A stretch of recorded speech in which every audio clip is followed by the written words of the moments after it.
All right, gigantic news this morning. That's why we're going live here on YouTube. James Comey with a press conference where he's going to announce whether Hillary Clinton got indicted or not. So first, let me dispel the notion that Hillary Clinton or the establishment knew what was coming. Credit to James Comey. He played it close to his vest. They had no idea. Bill Clinton didn't go meet with Loretta Lynch in that tarmac because he knew that Comey wasn't going to indict. If he knew that, and by the way, the establishment had been saying that all along. Oh no, we know, there's never going to be an indictment, we know it. If he knew that, Clinton wouldn't have gone on the tarmac and created that enormous conflict of interest for Loretta Lynch. Earlier in the weekend, there was an article in the New York Times about how Hillary Clinton is thinking of keeping Lynch on as Attorney General, with a giant wink added to the end of the article, like, hey, now remember, if Comey indicts you or tells you to indict Lynch, you're the head of the Justice Department. You don't have to. You're the Attorney General. Lynch, remember, we got your back. Boy, was that delivered. They didn't know. They never knew. The whole time they were putting on airs about, oh, there'll never be an indictment. I'm telling you right now, they had no idea and they were quietly panicking.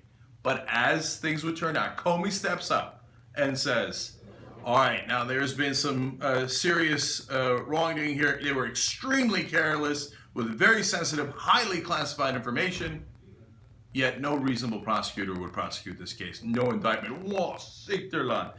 At Clinton headquarters, there must have been like a high five for everyone. So yes, they must have been ecstatic. Now, for all the Bernie Sanders supporters and everybody else, like, yeah, but does this mean she's going to be the nominee? Here's my answer to you. Yes, it does mean that. I clearly preferred Bernie Sanders. Nobody was confused about that. And I was the one saying, hashtag still Sanders. As long as we don't know what's going to happen with the indictment, he could still clearly win. Now we do know. She is not going to be indicted. It's over. She's the Democratic nominee. That doesn't mean you have to be happy about it. You don't have to high five. But you're in denial if you think that's not what's happening. And my guess is that Bernie Sanders will endorse her soon and we're done with it. Now, that doesn't mean, A, that we're done with the election, and it certainly doesn't mean we're done with the revolution.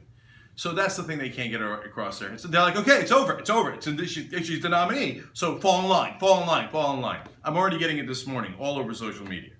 So that's not how it works. The way that it works in the new day is, yes, you've got to be honest, she is the nominee. Yes, there are other parties. I know you're not supposed to talk about them according to the establishment, but they exist and they're real, and the Libertarians are polling at 10%, and the Green Party in a poll I saw recently is polling at 6%. Not bad. Those are real factors. Now, do I think you should vote for them? I don't know. I haven't even come close to making up my mind about that. So we'll see, and that discussion will be had whether the establishment likes it or not. And at the end of the day, I know they think they've got this figured out perfectly. It's either the no change candidate Hillary Clinton or the abyss Donald Trump. Well, it might not be that simple. There might be a lot more candidates.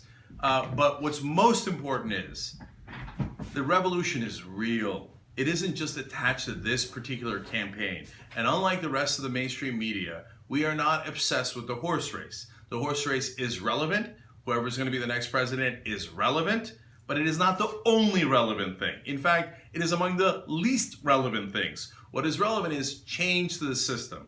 Bernie Sanders will continue to fight for that. Everyone who believes in the revolution will continue to fight for that. And all we mean is a political revolution, one that's already allowed and encouraged under a system which is done through an amendment. That is the political revolution, and that has nothing to do with the presidency. So yes, today we know it'll be Hillary Clinton who's the Democratic nominee. We don't know much more than that. And I further know that the revolution continues. And so whoever I vote for or you vote for in this presidential election is a lot less relevant to making sure that we get systemic change.